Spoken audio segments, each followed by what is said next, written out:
I appeal to the youngsters of Telangana. We need to expose these fake MOUs.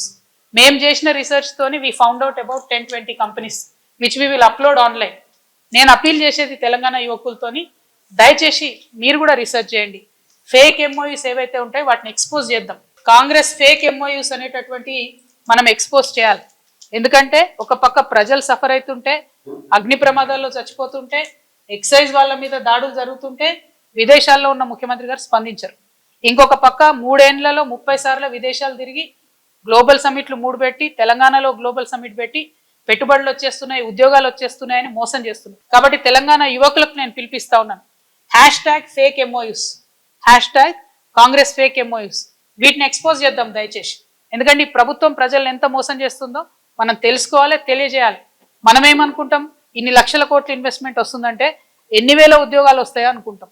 కానీ ఇదంతా తప్పుడు ప్రచారం అనే విషయాన్ని కాంగ్రెస్ ప్రభుత్వాన్ని ఎండగట్టాలని చెప్పి నేను కోరుతా ఉన్నాను. దీని మీద తప్పక మనం చర్యలు తీసుకోవాలి. కాబట్టి యువమిత్రులందరినీ కూడా ఇన్వైట్ చేస్తున్నా. సో ఇట్లాంటి అనేక అంశాలు ఒకటి తెలంగాణ జాగృతి రేపటి నుంచి అనేకమైనటువంటి అంశాల మీద కంటిన్యూస్గా పోరాటాన్ని తీసుకోబోతా ఉన్నాం.